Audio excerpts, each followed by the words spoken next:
Want to welcome everyone this evening.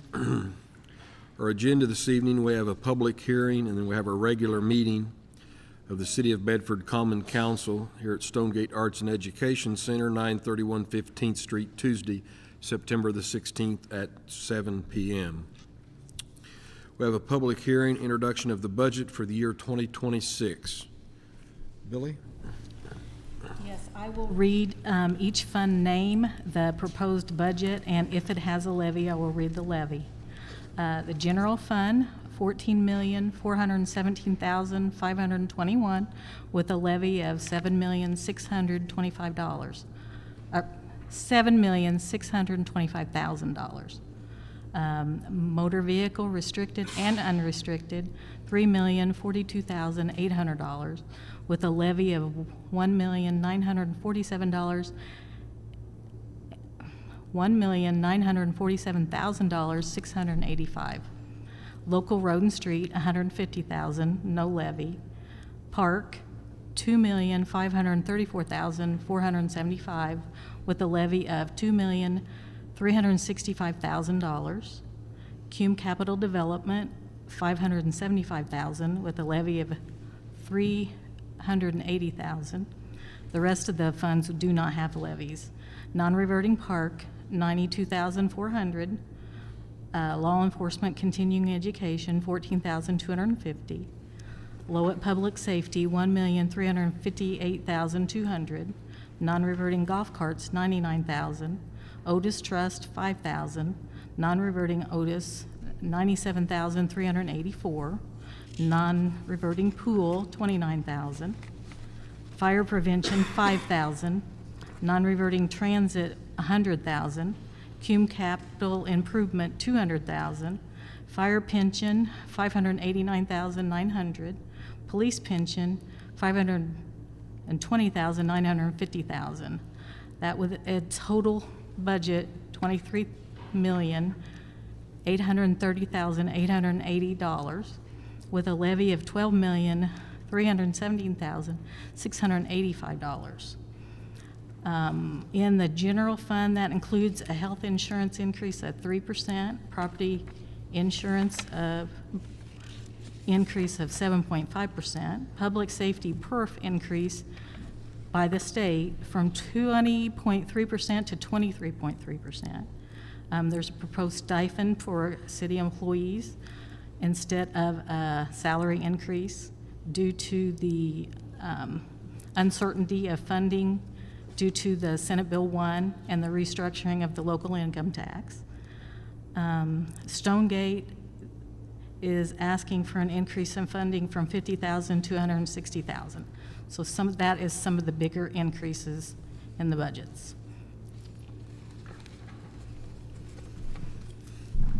Okay, I'll start with the public hearing. Okay, we'll open the public hearing and invite the public to come up and make any comments.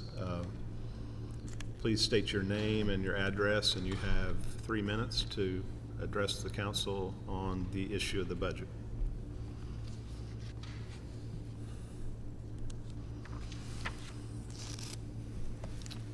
All right, seeing none, we'll close the public hearing and move on to the next item.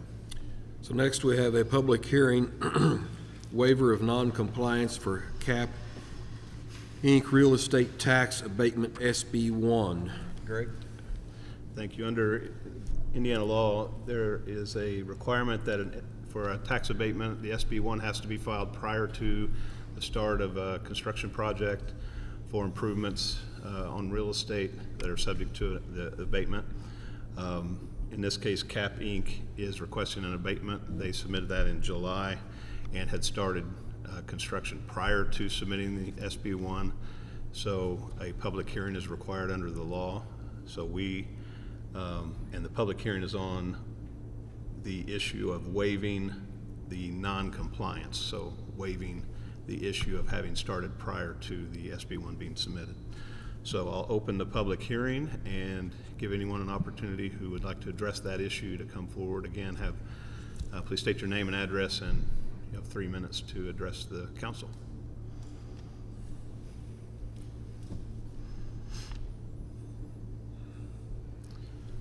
Seeing none, we will close that public hearing and proceed with the regular agenda. All right. Craig, would you lead us in prayer, please? Dear Lord in heaven, we approach thy throne in prayer, thanking thee for this day, allowing us to be here. Ask you to give us wisdom that we make the proper decisions to benefit the city and its citizens. We ask you to be with the leaders of our city, state, and on the federal level. Now, as we're about to go through the further exercise this hour, be with us, guard, guide, and direct us, forgive us for many sins, and finally found faithful, give us home with thee in heaven. In Christ's name we pray, and amen. Amen. Kathy, would you lead us in the pledge, please? I pledge allegiance to the flag of the United States of America and to the republic for which it stands, one nation, under God, indivisible, with liberty and justice for all.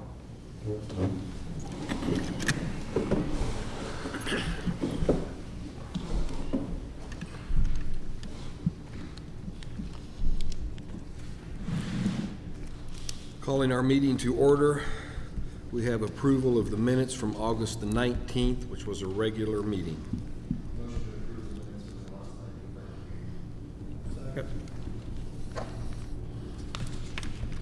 All those in favor signify by aye. Aye. Anyone opposed? Thank you. Now we'll move on to new business. I want to have a brief discussion on our new business, starting out with number 1, number 2, and number 3. As you see in your book, of course, these are all ordinances, and they're a reference to the budgets. So we can take this evening and go through these, and we can do as normal after some other discussion. We can have a first and a second motion, and then finalize everything at the next meeting with a third and final motion. Or if we're going to make any changes, if we want to wait and do all 3 readings and suspend the rules at the next meeting and do everything at one meeting. However, we do have to realize that everything will need to be completed by the end of the next meeting. So that's just some option that we look at. If the board has any discussion or any input on how they would like to proceed with that voting, I'd be glad to hear those comments.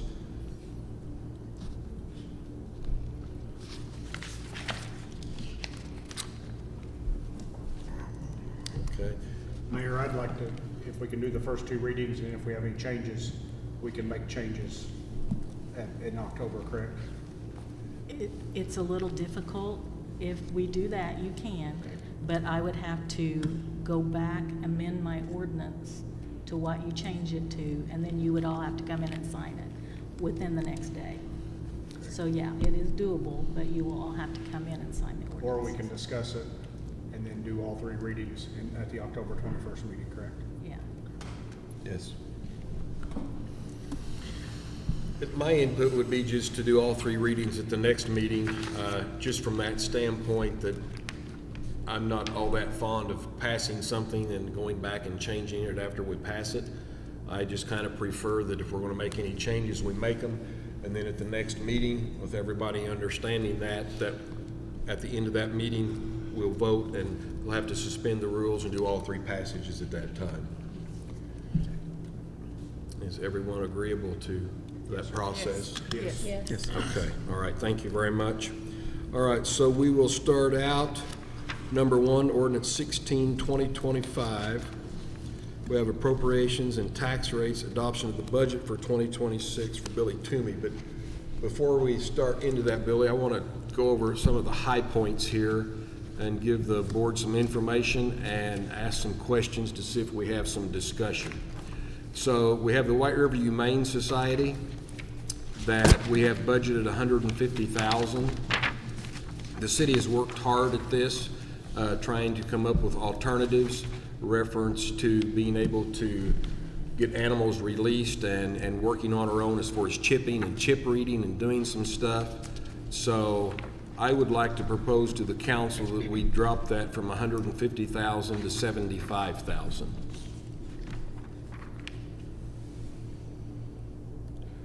Does anyone have any comments on that topic? Mayor, we're Yes. still just pay as we go with both of our animal services, correct? Correct, yes, we are. And one reason that we're going to leave that amount of money in there, we're also working on a CAT program that will be brought to the council at the next meeting, that we will also have to have some funds for that.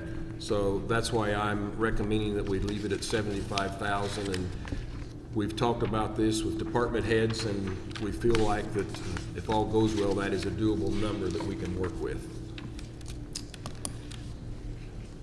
We have the Boys and Girls Club, and in talking about this, there was an error this evening on this agenda. Under old business, we should have had tabled the request last time for the $25,000 on the opioid restricted funds, and unfortunately it was left off, so we're not able to discuss that. But I also discussed last month reference to one of our nonprofits that if we used restricted opioid money, that we could also save some more money for our general fund. So in talking with the Boys and Girls Club, who we have given restricted funds to in the past, they advised that they would be happy to work with us and take $25,000 of restricted opioid funds and $10,000 out of our general fund, which of course would save us the $25,000 in our general fund due to our funding that we're going to be lacking. Does anyone have any comments or concerns about that? I will state the only concern I have is we did talk with the Growth Council on that $25,000. We don't know for sure when we're going to get more money in from that standpoint. Billy, do you have any input if this is approved this way? If we do need to fund that other $25,000, that where we would be at as far as waiting on more opioid money restricted to come in? Right now, we have $60,211, so that would cover both Okay. requests. All right, okay. So with that being said, does anyone have any discussion or comments on the Boys and Girls Club on what I just mentioned, referenced using the restricted opioid funds to help offset that? The Boys and Girls Club can meet the requirements of that, correct? Yes, Billy and I went over and talked with the CEO, and I know that we have given them that money in the past, and he told us that he would be able to work with that reference to those restrictions. All right, the Lawrence County Growth Council, we have $50,000. So the input on that is that we continue the abatement money and take the abatement money and put it in RDC, and then take RDC and the amount that we give the Growth Council would come out of RDC, and that would also free up whatever that amount would be. Right now, if we're looking at the $50,000, that will free up another $50,000 out of the general fund that can come out of the RDC fund where the abatement money is going. Any questions or comments? And then we have BRI at $5,000. We have Green Hill Cemetery at $68,000. And then, of course, we have Stonegate with the request of $160,000. They're getting $50,000 at this time, so it'd be an increase of $110,000. So does anyone have any comments reference to the request from Stonegate for the $160,000? Billy, would you want to comment on this as far as to the budget? Due to the unknown of the new funding mechanisms that the governor has passed with SB 1, we are going to continue to lose tax levy in our general fund and some other funds, and also in 2028, the local option income tax will change. So if we were to fund this year, we would have to really consider it another year, because we're going to continue to lose money until we can find out what the new legislation is really going to do. It looks like by 2028, we could lose almost $2 million out of the general fund.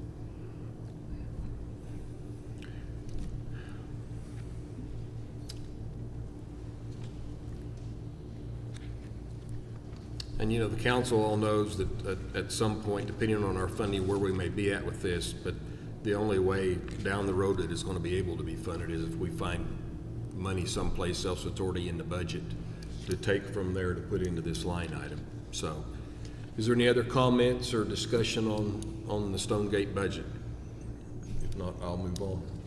Mayor, on the Stonegate budget, are we held,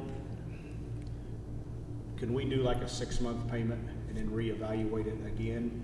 Or do we have to, how does that work, or Billy, I guess? Well, I can refer to council, but I mean, since we're the funding mechanism, I would say that they'll probably have to work with whatever we can afford to give them and however those guidelines would be. Okay. Council, do you have any input? No, I think you're right. I didn't know if we could, you know, if things get better or worse, I guess, you know, if that could be adjusted, if that amount could be adjusted later in the year, if we're better off to approve a number and have that as a number to shoot, to go to, or how would be the best way to handle that? Well, I mean, their funding that they're looking at is what they're estimating to get them through for a year. And there's been discussion on this, and Stonegate is continuing to operate as if they will have funds. Of course, they can't plan on stopping operations whenever there's a possibility they're going to get funding. So they're going to continue to go ahead and operate the way they're operating unless we tell them that funding is going to expire, or if we somehow, even if we limit funding and say you're going to give them $80,000 the first half and $80,000 the second half, I mean, they're still going to be operating under the same function from that standpoint. I guess my question is, if they get a tenant in here that pays, you know, if they sign a deal, they get a tenant in here that helps pay for that, can that be subtracted from the amount that we give them? Well, I mean, I think one way, if you want to look at that option, you could break this down more than likely to be a monthly payment and then have them come in every month and give us information reference to their income, if that's what the board would like to do. They have no idea as far as work one is here at this point in time paying rent. On the flip side of that, you know, that's a possibility at some point, hopefully not, but that renter could leave also, and then there would be even a bigger deficit. The city of Bedford also has some money in a fund that we help take care of some of the maintenance here. That will be another topic that will come up a little bit later as to whenever that funding runs out, as to that will be an additional expense for the facility as far as any repairs. Thank you. Any other comments, and Ryan, if you would want to suggest or make a motion to see if the board's in favor of proceeding on something along you're talking about, we can go from there. Otherwise, I guess it was just more for a question, Mayor, to see if there was any way to do it in case they did come up with a big funding source where we weren't liable for making those payments if they were able to backfeed their income. I agree with that to that standpoint. That's something we have to look at with some of all of our nonprofits from that standpoint to make sure that they're getting guidance, because of course we're funding all of this with tax dollars. So we need to be very cautious on spending our tax dollars as to how we're spending them. So I would entertain any other comments. I kind of agree with Ryan that I think we need to, before the next meeting, look into that option. I don't feel like we want to say just yes or no right now with the request and some that they're asking for, but if there's some way that we can do it that gives us more flexibility in the future, I feel like that would be something that would be prudent as a council to Okay. support. So, All right, well, I agree with that. That brings up another question as far as the discussion between now and the next meeting, council, as far as to how that discussion can take place reference to the open door law. Yeah, the council wouldn't be able to get together and talk about it. Can't be an executive session even. So have to have a special session, or if administration just makes a recommendation to you at the next meeting, investigates it, and comes back with a. again, I guess that'd be my request. I mean, I know the logistics of a meeting could be difficult, but if the administration could come up with a couple Okay. possibilities or a couple of options to present to us. Okay, I think will that work, would be- I will work on those options, and I will also check with Stonegate, with the president, and consult him on this to see what options he think might be feasible. Right. And look at that scenario, and see what we can come up with, and then we'll discuss it at the next meeting. Okay? All right, next, kind of on your agenda, we've talked about a stipend consideration, an employee stipend. So we looked at 3,000 and 1,500, 25, 1,250, 2,000, 1,000, 1,500, and 750. And we're looking at this instead of a pay raise, which we're not fond of, but due to the circumstances that we're looking at as far as to funding, along that we just talked about with Stonegate, we don't want to put something out there that in the next year or two, we may have issues funding reference to our revenue and cause ourselves some serious problems. So that's why we're looking at a stipend. Does any of the council have any input, first of all, reference to a stipend versus a salary increase? Is there any discussion on that topic? I know some do stipends different than others. Would it be, say we do the 3,000 and the 1,500, would it be 3,000 all at one time? Would it be two checks? I know some do it. Okay. That way it don't hit you as hard on the tax part of it. Okay. What we're looking at doing on that, if we're just going to talk about the stipend for now, you know, my recommendation is the 3,000 and the 1,500 for the employees. Right. But also, before we talk about how it would be paid out, I think that another good option, since it's a one-time payout, is the RDC could pay the police officers and firemen stipend. And if you do the 3,000, that stipend from RDC would be $219,834. There again, if we do that, that's going to be a savings of that dollar amount that if it was paid out of the general fund. Right. So it would be another cost savings that we can do it. However, we could use the RDC money and still save our general fund money. Right. As far as to the payouts, Billy, I'll let you discuss that. I know we've discussed. We mentioned two checks, one going out the 1st of June, one going out the 1st of December. And they would be checks, not direct deposits.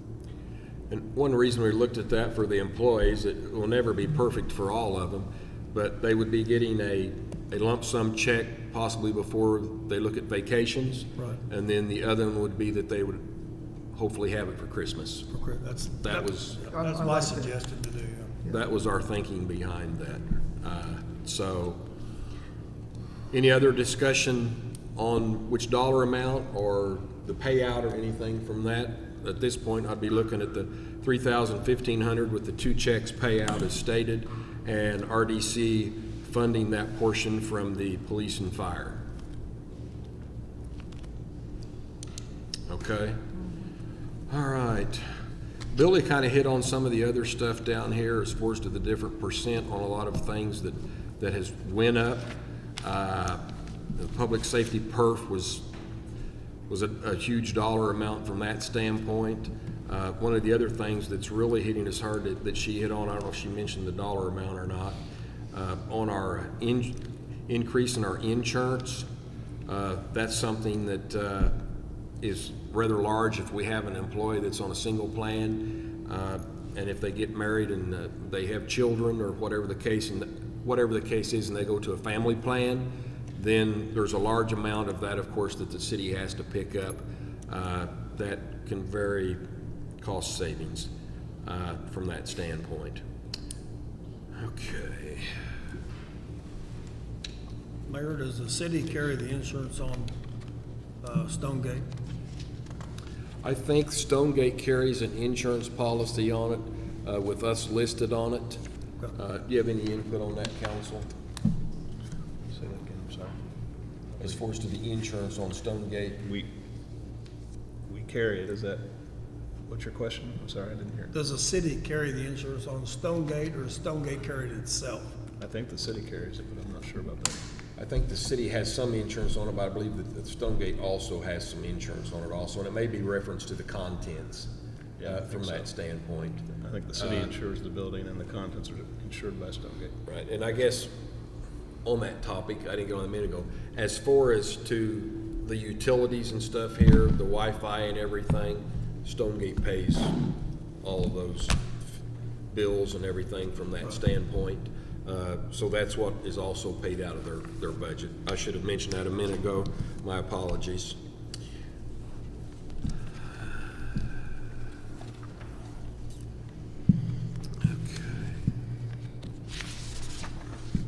All right, so we will get ready and move on with number 1, the ordinance 16, 2025 appropriations and tax rates, adoption of the budget 2026.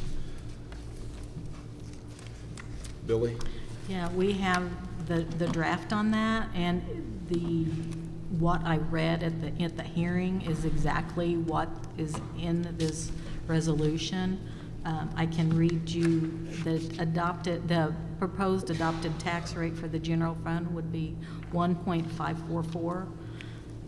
Motor vehicle would be 0.3999. Park would be 0.4789, and cum cap development would be, well, it's proposed on here as 0.0769, but it would really be 0.50 to advertise high. The total tax rate would be 2.4997. The DLGF will adjust that down when we have the official assessed values from the assessor, so they will use that. So these are just proposed advertised rates. And that's what will be on the agenda, on the ordinance. All right. We're not going to take any motions on these and hold off till the next meeting, but is there any discussion reference to ordinance 16, 2025? Does there need to be a vote to table? I'm sorry? Does there need to be a vote to table? Yeah, that'd be a good idea. You want to vote to table then? Okay, all right. That being said then, You want to have discussion first, or? yeah, that's what I was gonna say. Is there any further discussion on it before we table it? Okay, if not, I would entertain a motion to table. So move, Mr. Mayor. I second. All those in favor signify by aye. Aye. Anyone opposed? Thank you. All right, now we'll move on to number 2, ordinance 17-2025, approving base salaries for police firefighters, appointed officers and employees, and approving additional compensation of elected and appointed officials for the year 2026. Billy? The only change from the 2025 ordinance would be the change in the health insurance. So the health insurance values changed, and the stipend is in a line. Other than that, it's identical to the 2025 ordinance.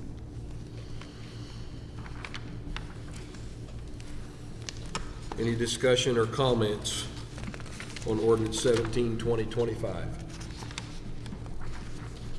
Mayor, so the compensation of elected or appointed officials for the year 2026, none of us will be eligible for the stipend, correct? Billy? That is up to the council.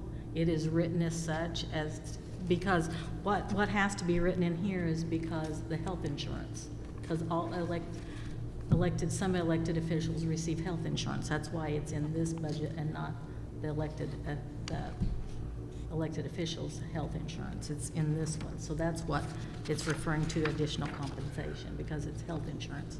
But as far as the stipend, That's up to the council as to who receives the stipend.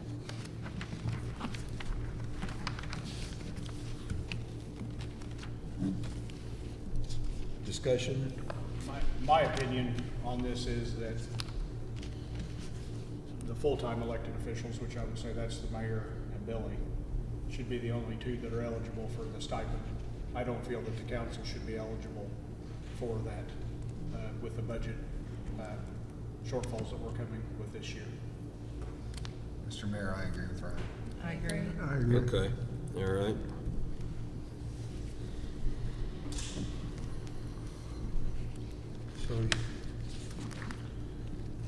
So we'll show it amended. We need to table. You gonna table it? Yep. Mr. Mayor, I move to table ordinance 17-2025 until the next meeting. Second. Do we need in there about the changing of what she has on her documents at this time? And just, Clarify that. Well, just, we'll have a new ordinance. Ready.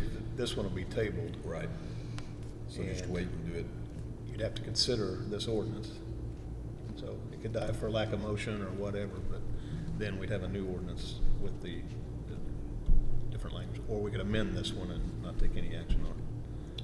So, Don't not table it, but so it's better not to table it.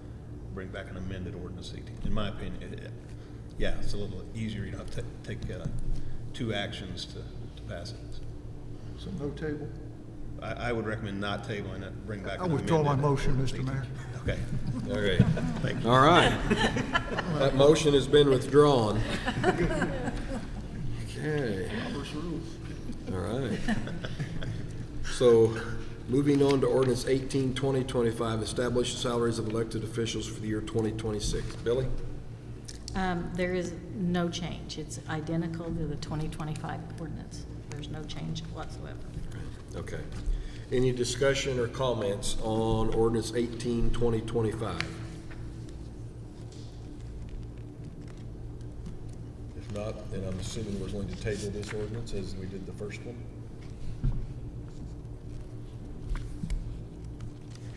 Yes, you would table that. All right. I'll make a motion, we table ordinance 18-2025 for establishing the salaries of elected officials for the year 2026. I'll second.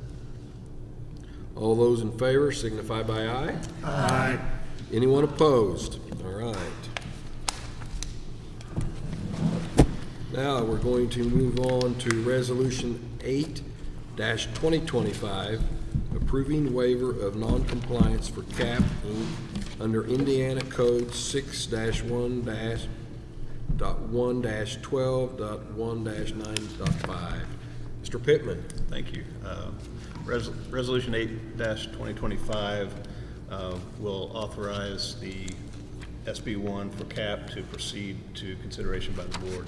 Because they started construction before the SB1 was submitted, the application was submitted, you have to waive that non-compliance. So there's a resolution to approve the waiver, and then if you do approve that, then it'd proceed to the consideration of the resolution to approve the SB1. Okay. Any comments, discussion on Resolution 8-2025?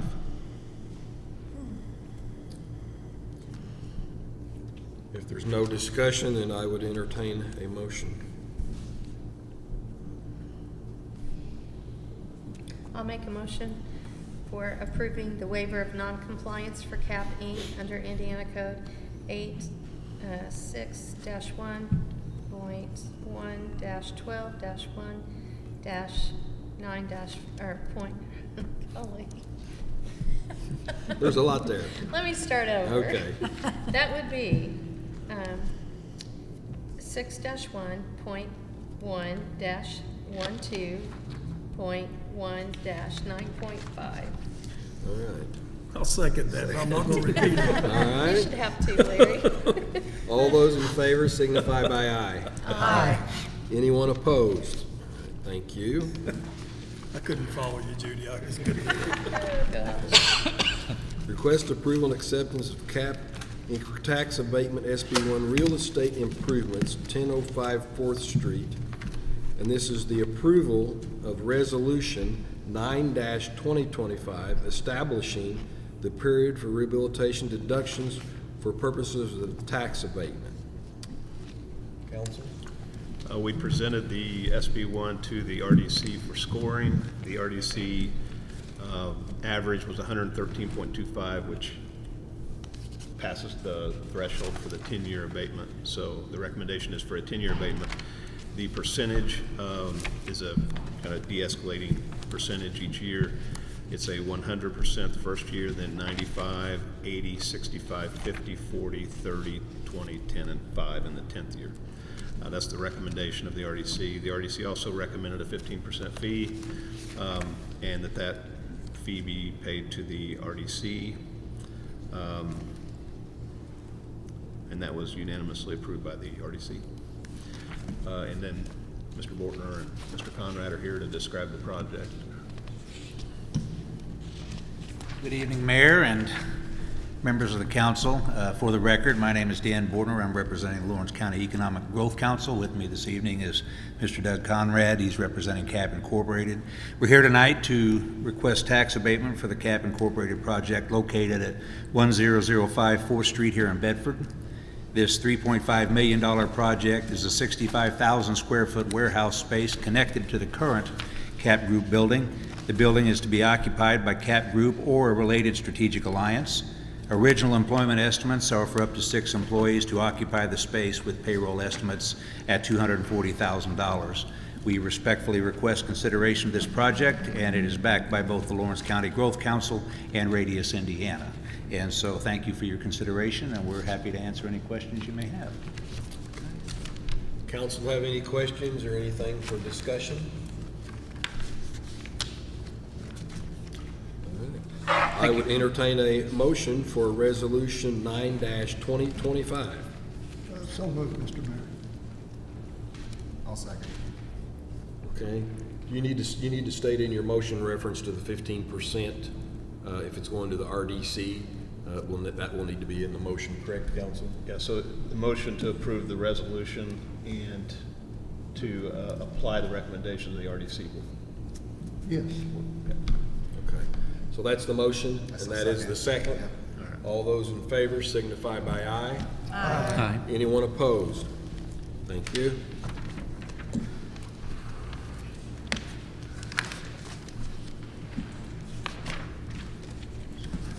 Ordinance 19-2025, amending 155.017 and 155.018 the Bedford Code within the professional residential PR district. Kevin? Thank you. Ordinance 19-2025, the ordinance amending Bedford City Code 155.017, permitted uses in zoning districts, and 155.018, uses requiring a special exception permit. The Planning Commission met on September 9th, 2025 at 4 p.m. to have a public hearing on a resolution to amend the zoning code for professional residential or PR districts to allow for single-family dwellings and two-family dwellings as permitted uses, and retail stores as uses requiring a special exception permit. Hopefully in your packet you have maps, but there's 5 or 6 areas, best I recall, in town that are zoned the PR. Mostly around the former Dunn Hospital is the largest section. There's a section between 14th and 15th and L&M Street in that block. It's also PR. The vast majority of properties are PR. I'm not sure how clear your map's copied off, but I want to point out that most of the structures in all of these PR zones are already single-family dwellings. But there's vacant lots in some of these zones where people have contacted my office wanting to put single-family homes or duplexes, and they're not allowed to do that without rezoning those properties, which, as we know, is a 3-month process. So if we could change that code to where, like right now, you can build a boarding house in one of those vacant lots and you don't have to do anything, but you can't build a single-family home. So I'd like to change that to where we can have that done without having to rezone. Point out at the corner of 15th and L, I think you're familiar with the gas station that was there for years, and the gas station closed down. It's now a convenience store, and it wasn't realized that it wasn't zoned properly to be a convenience store, but I can't go back and say, hey, you can't be here now, so we'd also like to correct that matter by allowing for the retail space, and he would just be exempt and grandfathered in. The biggest change, I think, is, well, lastly, really, is I'm going to use this property as an example of taking a property that borders a residential district and bringing it back to life in a positive way that meets the concerns of the neighbors and allows the property owner to have a business without the neighbors being concerned what might happen if that business fails in 5 to 10 years, or what happens if they decide to sell that building, what will be the next business goes in there. And I think the council, and I know the planning commission has addressed those where somebody wants to have a business and they have to rezone it to business related, one of the Bs, and then you really don't have control over what happens to that property after years down the road. So recently the council rezoned the property at 513 P Street to PR. And that designation allows the owner to have the art studio that she wishes to have in the basement of that building.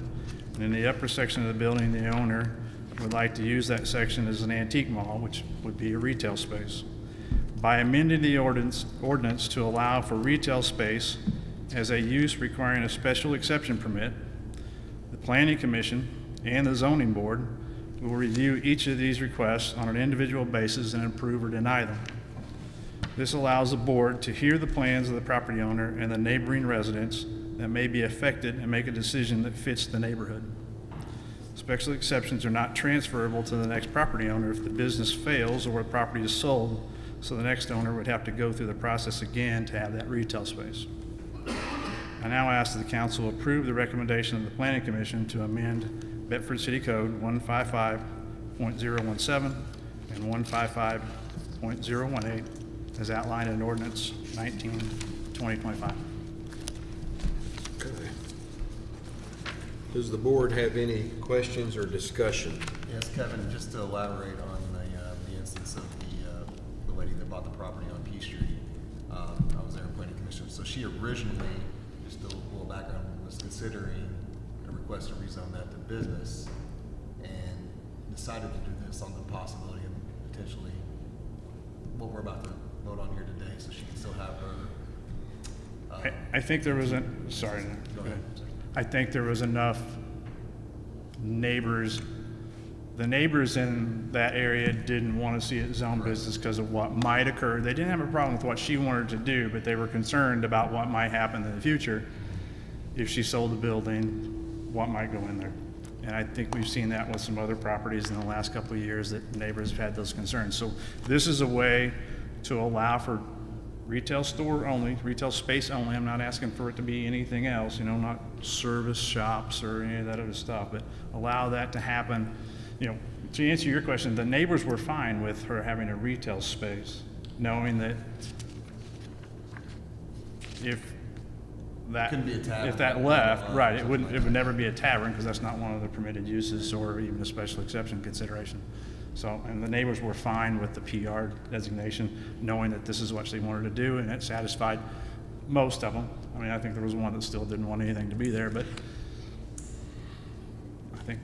I think they were happy with it being a vacant building, and I don't know if that's a good use for, that's not a good look for the city, I don't think, but.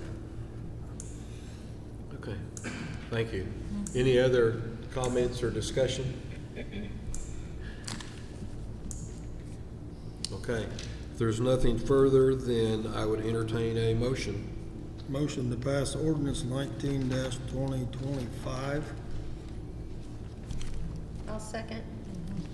All those in favor signify by aye. Aye. Anyone opposed? Thank you. Thank you.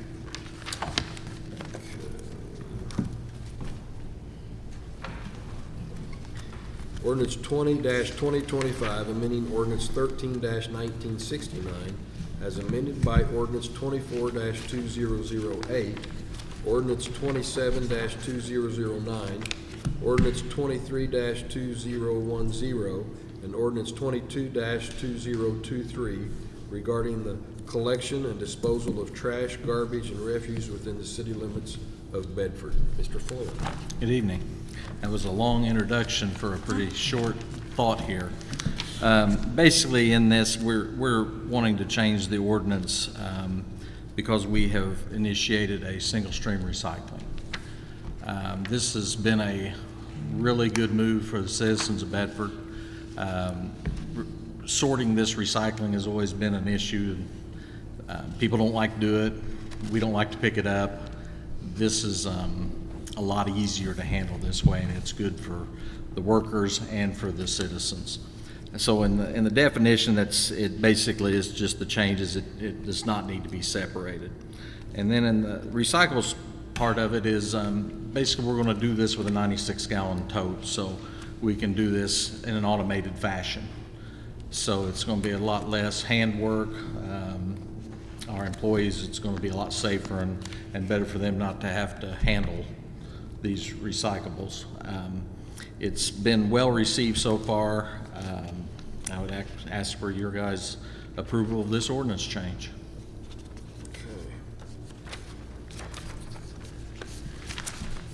Any discussion, comments, ordinance 20-2025? David, the recycling containers, are those, I don't have one, so I want to ask, are those provided if somebody calls and says, hey, I want a recycling container, do you bring one out?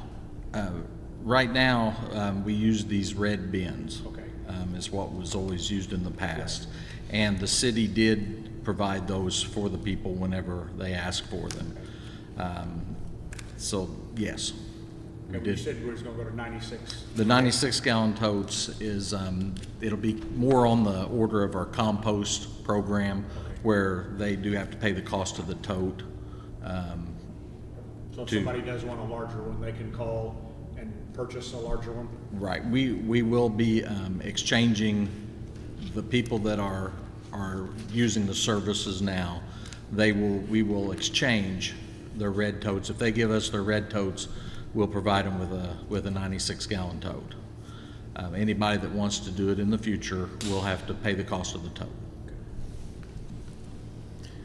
Well, I think it's also worth noting that they have to pay the price of the tote, but there's no additional fees of any type for the city to pick any of this up. Right. David, what's the process if somebody puts in one of the prohibited items? Like, Honestly,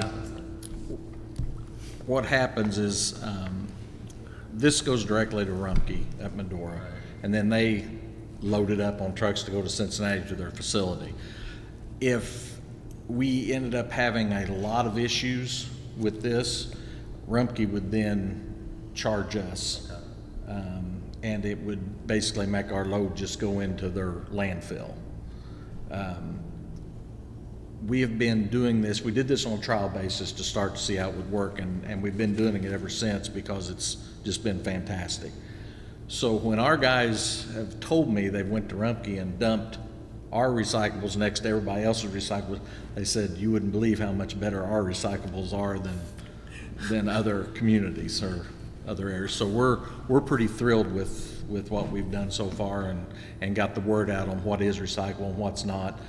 We do have some bad apples once in a while, but not very often. It's been really encouraging. Well, I think a lot of people, as forced to the recycle, if it's something they want to do, they don't have to, they do it right. And I think that's a big difference, as long as some education that goes along with it. The education is a big part, just so that they understand exactly what they need to do. And we've made a conscious effort to try to educate more on our web pages and Facebook pages, and I think it's done well. Any other discussion, comments? If not, this is an ordinance, so I would see if there's a motion for passage.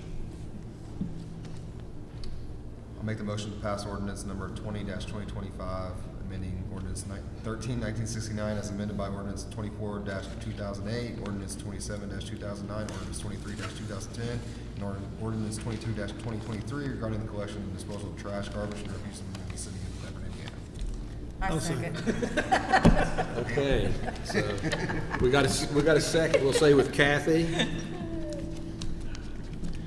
All those in favor signify by aye. Aye. Anyone opposed? I would entertain a second passage. So moved, Mr. Mayor. Second. All those in favor signify by aye. Aye. Anyone opposed? All right, we will take the third and final passage at our next meeting. Thank you very much. All right, does the board have anything for discussion? Yeah, we can here. He doesn't have a name tag, so I guess we can let everyone know who's here. So, as far as we have a new member this evening, Craig Turpin, who was caucused in actually last night at the caucus as to fill the vacancy here at the at-large seat. So we welcome Craig to our city council. Thank you. He's going to have a little fast track first meeting being the budget night, but with his background, I'm sure that he will be able to handle it. And we've already ordered your nameplate, so it will be here for the next meeting. Thank you. Council have any other thing for discussion or comments? Not, I would entertain a motion to adjourn. I'll make a motion to adjourn. Second. Whatever. All right, we got Judy on the motion and we got Larry on the second. All those in favor signify by aye. Aye. Anyone opposed? His And we name's stand not on there. adjourned. It's got Dan's